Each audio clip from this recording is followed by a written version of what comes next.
Sejam muito bem-vindos ao Até Aí Ok. E a história de hoje é da Arlete. Mas se essa história é minha ou se é da sua amiga, vocês nunca vão saber, nem se os lugares ou nomes foram alterados ou não. Então, vem comigo. Para começar essa história, eu devo contextualizar vocês de que em algumas regiões do Nordeste, até hoje, ainda é comum, quando alguém falece, fazer o velório em casa, igual nos filmes americanos, sabe? Porque na cidade pequena, por exemplo, a que a Arlete mora, as funerárias elas não têm espaço para fazer velório. E tem algumas regiões que é por esse motivo, e tem outras porque é questão de tradição, de preferência mesmo. Eu não sei dizer se é só no Nordeste, se é em outras regiões, se é no Nordeste inteiro, eu não sei. O que eu tenho de informação aqui é o que a Arlete me passou, que é em algumas regiões do Nordeste. Beleza? Então tá, até aí ok. A Arlete tinha um padrinho que era irmão da mãe dela, que já era viúvo e morava sozinho. Mas ela estava sempre indo ali visitar ele, porque ele sempre foi muito presente na vida dela. E como ele já era um senhor bem idoso, ela estava sempre indo lá para ver se estava tudo bem. Eles tomavam um café, conversavam um pouquinho e ela ia embora. Em 2019, numa quarta-feira chuvosa, ele comentou com ela que tinha uma goteira na casa e que ele iria arrumar. E ela falou que era muito perigoso, que ela chamaria alguém para ver isso. Mas vocês sabem como que é esse pessoal mais velho, né? Não, deixa que eu faço, imagina. Sempre fui o homem da casa, eu mesmo faço. Imagina que vou pagar para alguém fazer o que eu sempre fiz. A Arlete insistiu para que ele esperasse um pouquinho, porque era perigoso, lá em cima podia estar liso, e ele falou que tá bom, que ele aguardaria. No dia seguinte, na quinta-feira, ele acordou cedo, fez a caminhadinha matinal dele ali, na volta passou no mercado comprar umas carnes para a semana, deu aquele oizinho de longe para a mãe da Arlete, fez ali a compra de verdura, produto de limpeza, aquela coisa que cada um insere na sua rotina, né? Então, como ele saía fazer a caminhadinha dele todo dia de manhã, ele sempre passava em algum lugar, otimizar ali o tempo dele e trazer para casa. Na parte da tarde, ele resolveu mexer no telhado. E aparentemente, ele só tinha falado para Arlete que ele esperaria chamar alguém para ela não ficar insistindo, sabe? E o que que aconteceu? Ele se desequilibrou e na queda, infelizmente, ele não resistiu e teve um infarto fulminante. Na verdade, os médicos falaram para Arlete que é difícil dizer se lá em cima ele infartou e por isso ele caiu do telhado, ou se ele caiu do telhado e no susto ali talvez ele tenha infartado, sabe? Mas enfim, ele não resistiu, foi uma situação muito difícil para todo mundo, foi muito imediato, né? Ele faleceu já na hora. E vocês sabem como que é a cidade pequena, né?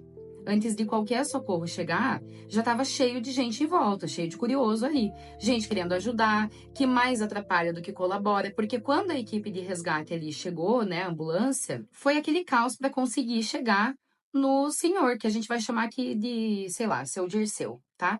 E todo mundo mexia nele para ver se estava vivo, se não ia aguentar. Sendo que, gente, todo mundo sabe que se uma pessoa sofre qualquer tipo de queda, de acidente, alguma coisa, não pode mexer. Porque se mexer acaba piorando, né? Mas foi uma bagunça generalizada ali, gente entrando, saindo da casa. Foi um bololô. O seu Dirceu, por ele ser o irmão mais velho da mãe da Arlete, ele sempre teve o suporte delas. Era a mãe dela que pagava a conta de telefone. Paula, não é celular? Você tá falando telefone? Tô falando telefone. Tem muitos idosos que mantêm telefone fixo até hoje, né, gente? Porque eles não se adaptam com a tecnologia do celular.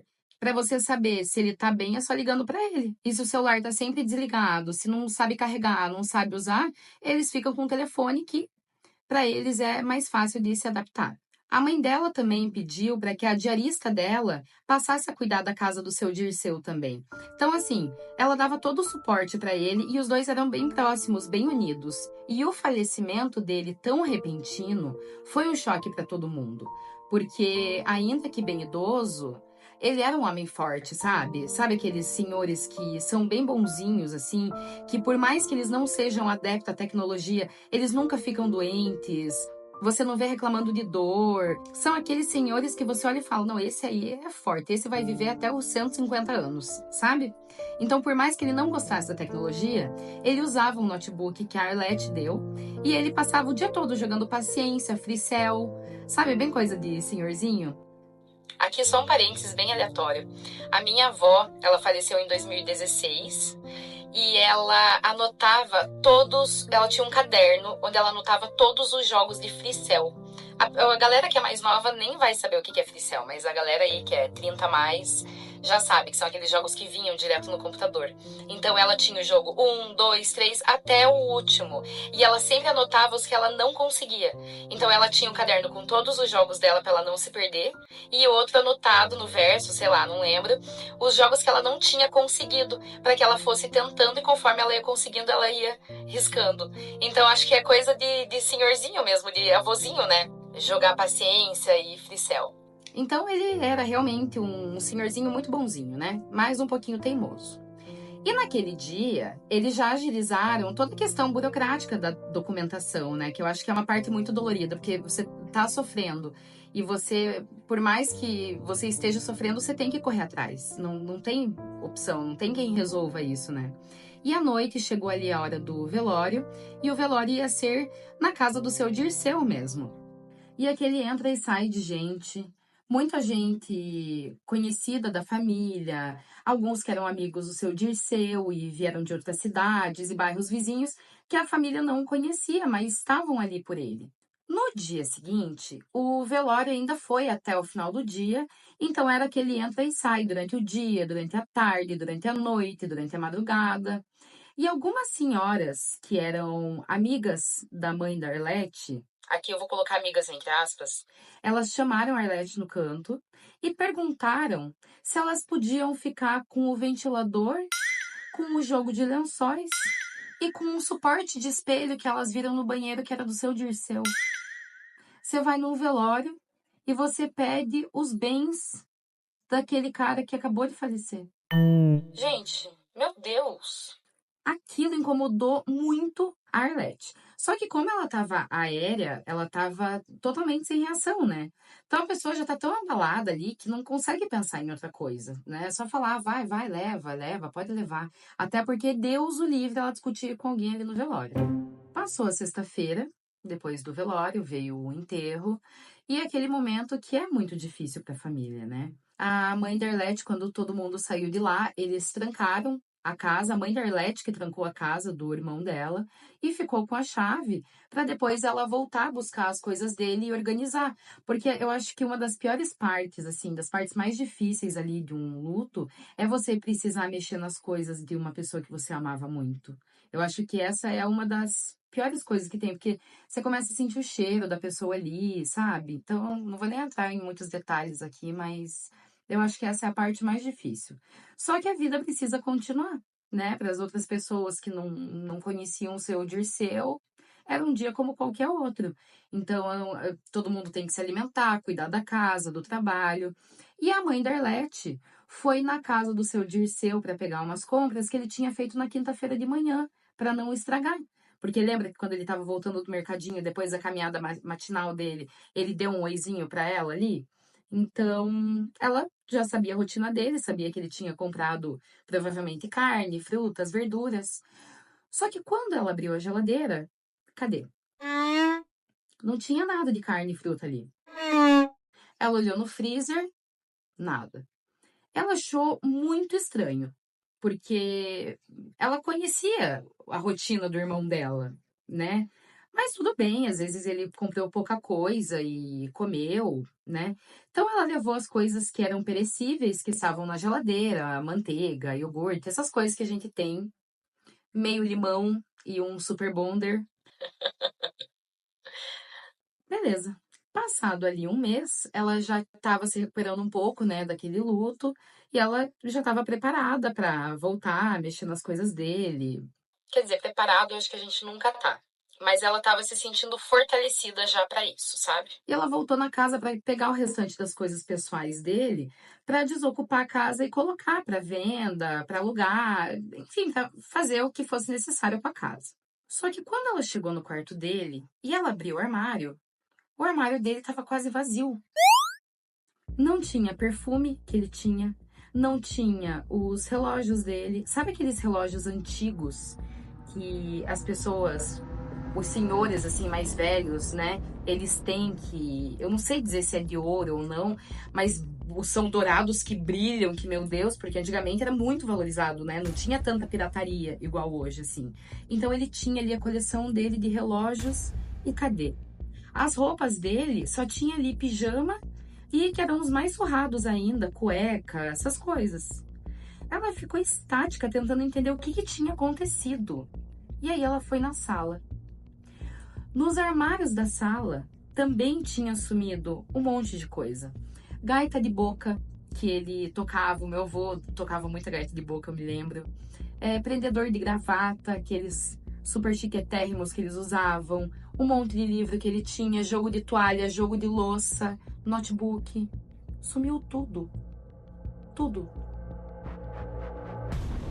E assim, ó, a casa dele, ela não teria como ter sido invadida.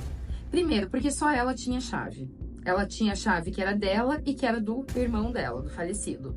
Então as duas que tinham estavam com ela. Não tinha sinal de arrombamento na casa. Então, assim, não foi alguém que entrou ali e pegou.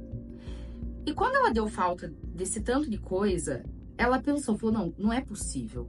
Será que no velório dele as pessoas iam furtar coisas no próprio velório dele? Não é possível que a humanidade esteja desse jeito. Então ela descartou essa possibilidade. Descartou. E quando ela chegou em casa e comentou essa situação que aconteceu, a Arlete falou para ela daquelas senhoras, né, que tinham pedido as coisas dele. Só que assim, pelo menos elas pediram. Não que isso seja uma coisa legal de fazer, tá? Isso não é legal de fazer. Mas, pelo menos elas não furtaram, né? Vai saber. Vocês lembram aqui que eu falei lá no começo que a mãe da Arlete pagava a conta do seu Dirceu? Pois é. Passou um tempo, ela sem acreditar que alguém teria roubado as coisas dele, né?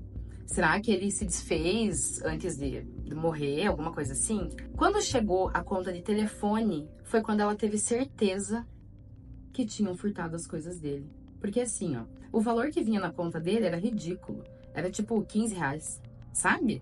Porque ele nem usava, nem Wi-Fi ele tinha. Então, era um valor irrisório. Era só para ligar ali para alguém, para saber se vai vir tomar um café, só isso.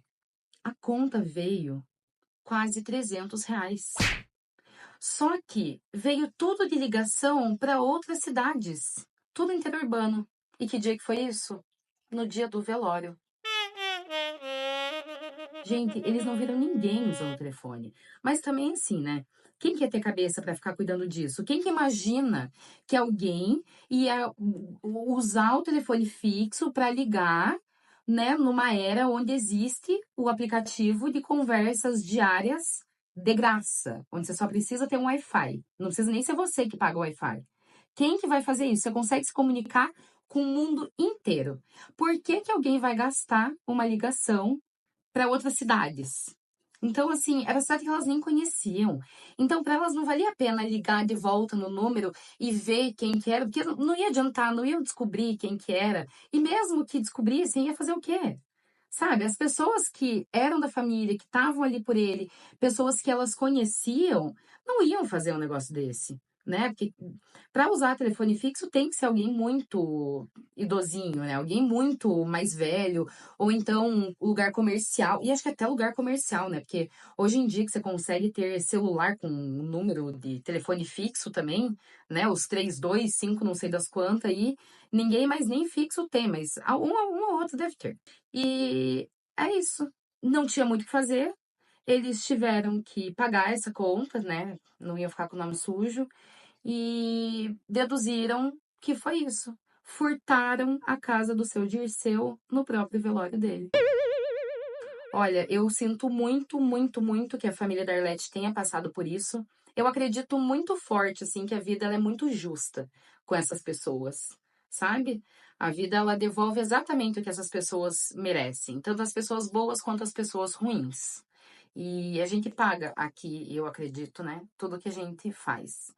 E quando eu penso que existem pessoas que são capazes de roubar coisas numa casa onde o sofrimento é o sentimento predominante de todo mundo, olha, é a verdadeira fala, o corpo nem esfriou direito e já estão pegando as coisas dele, tipo, sabe, a gente não tá falando aqui de, nossa, pessoas que são muito ricas.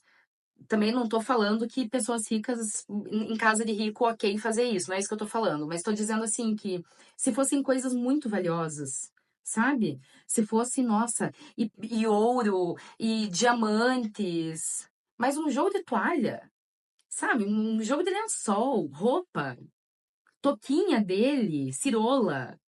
Ai, gente, não entra na minha cabeça. Eu não consigo conceber um negócio desse. Eu acho que a humanidade deu muito errado. Deu muito errado. Porque eu fico pensando, né? Que eu acredito muito que a humanidade deu errado.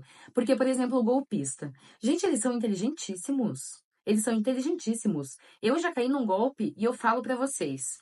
Quando eu caí no golpe, foi 2019, acho que foi 18 ou 19. Eu não sei se é coincidência ou o quê, mas eles sabem conduzir a conversa de um jeito. Sabe, que foi do celular da. Foi do aplicativo de conversa da mulher do meu pai. Era o jeito dela escrever, era um assunto que eu tinha abordado com ela recentemente, sabe? E então assim, golpistas eles são tão inteligentes, mas eles usam para coisa errada. Porque se eles usassem para o bem, o mundo a gente poderia ter a inteligência artificial aí 1000 anos atrás. Eu fico pensando, o ser humano ele tem uma capacidade tão grande de aprender, de ensinar, de se comunicar, de produzir, de criar. Os caras vão gastar a energia deles para furtar coisa de um senhor que literalmente acabou de falecer, sabe? Gente, para mim essa história é inacreditável. É inacreditável. Mas é isso.